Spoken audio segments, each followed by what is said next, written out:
decía que el 40% de los casos de sarampión el año pasado del continente fueron en México, ¿no? Y también es el país que mayor cantidad de defunciones tiene.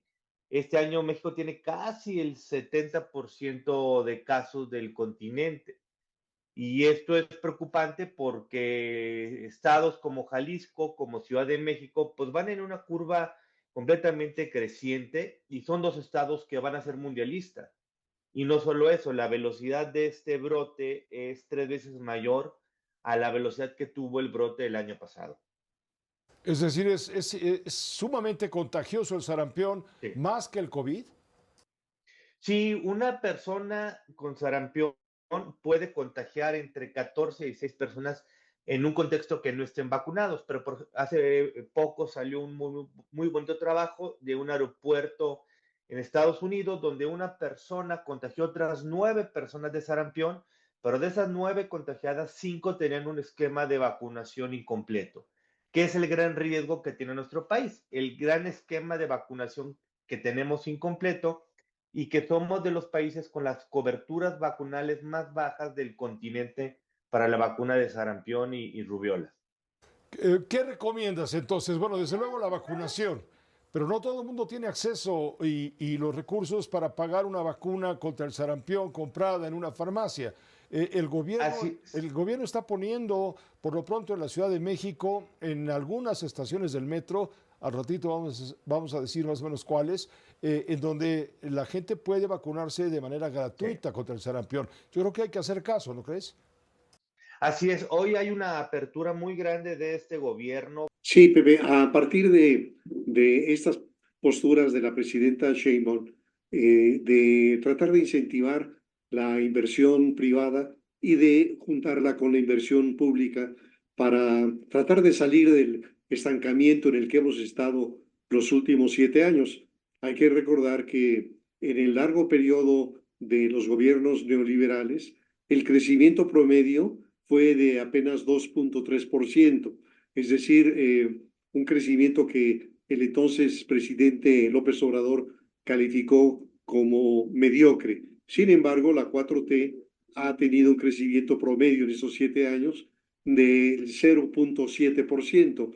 Así que el llamado de la presidenta a los industriales, a los comerciantes, a los hombres de negocios para invertir me llevó a buscar en mi archivo un estudio que realicé hace justo 50 años. Es decir, en 1976, uno de los hombres cercanos al que días más tarde sería presidente de la República, me refiero a Julio Rodolfo Moctezuma Cid, que fue secretario de Hacienda con López Portillo. El caso de Segalmex es un caso que toca muy de cerca a la política mexicana y a personajes de la política mexicana, Pepe, del gobierno pasado, básicamente.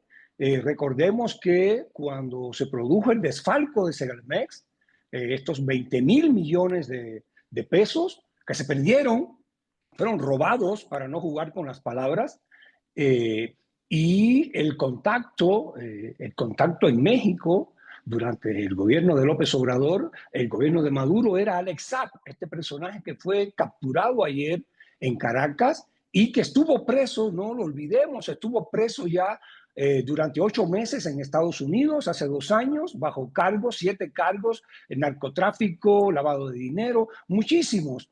Y Alex Saab era el contacto, el testaferro, el prestanombre de Maduro para tratar con Segalmex. Cuando Segalmex montó una red en más de 30 países, una red con la fachada de ayuda humanitaria a Venezuela, a raíz de las sanciones de 2018, cuando Maduro se robó las elecciones, siempre se robó las elecciones. En el 2018, ya en el gobierno de Donald Trump, subió la parada y las sanciones llegaron al petróleo, a las minas, al carbón, al aluminio, al oro. Y entonces Segalmex tenía una estructura legal montada para ayudar de manera humanitaria al gobierno venezolano. Fue la madrugada con la noticia de este personaje, que ahora hay que decirle Diego N., ya no podemos decirle con su nombre de pintor, ¿no? Pues ya está vinculado a proceso. Pero bueno, un personaje efectivamente muy, muy particular, porque desde que el primer día que tomó posesión como alcalde de Tequila, empezó con una serie de abusos de poder dignos de Varguitas. Aquí en Jalisco era conocido como el Varguitas, aquel célebre personaje de la película de Luis Estrada, ¿no? Porque se agandalló literalmente del Museo del Tequila para usarlo como su oficina personal, una casa además patrimonial. Pasó a Lina por el Arco del Triunfo, luego empezó a molestar a regidores de su propio partido y de otros porque no los dejaba ni siquiera entrar a las sesiones, a los periodistas, siguió con las extorsiones, y un elemento muy importante, que es quizás lo que más lo vincula, digamos, física o factualmente al Cártel Jalisco, es un concierto en honor a Nemesio Oseguera, en el cual se hizo, digamos, una gran alusión y aplauso a Nemesio Oseguera, organizado por el Ayuntamiento de Tequila. Sí, ¿te acuerdas que era un concierto donde eran los bravos los alegres del Barranco, lo cual los alegres del Barranco, exactamente. Y esto empezó a detonar una serie de prohibiciones para tocar esta música que evoque las acciones, hacer apología, pues, de las acciones criminales. Ante Banco de México, después de 12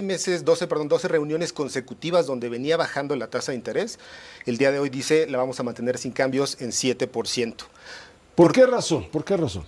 Tiene que ver con la inflación. Hay que recordar que Banco de México, el objetivo de Banco de México es controlar la inflación, y lo que Banco de México espera es llevar la inflación al 3%. Originalmente, en la proyección anterior, Banco de México decía que la inflación iba a llegar al 3% hacia finales de 2026. Lo que está diciendo en la reunión del día de hoy es que eso no se va a alcanzar hasta el segundo trimestre de 2027. Entonces, en pocas palabras, lo que está diciendo Banco de México es que tiene que tener cautela antes de seguir bajando la tasa de interés y analizar con más detalle los datos, sobre todo los de inflación, todas las presiones que hay de inflación. Recordar que el último dato de inflación, la primera quincena de enero salió en 3.77%. Anualizado, claro. Anualizado, repuntó un poquito del dato anterior. Y entonces, ¿qué significa esto para el inversionista? Ahorita lo decías muy bien, ¿no? ¿Que esto es una buena noticia o no para el inversionista?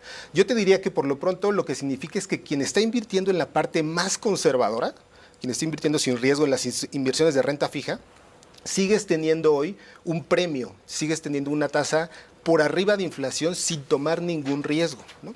Tú no tomas ningún riesgo. Por ejemplo, ¿CETES? CETES es la referencia más clara. Si tú inviertes hoy en CETES, en donde no tomas ningún riesgo, estás invirtiendo al 7% y le estás ganando a la inflación.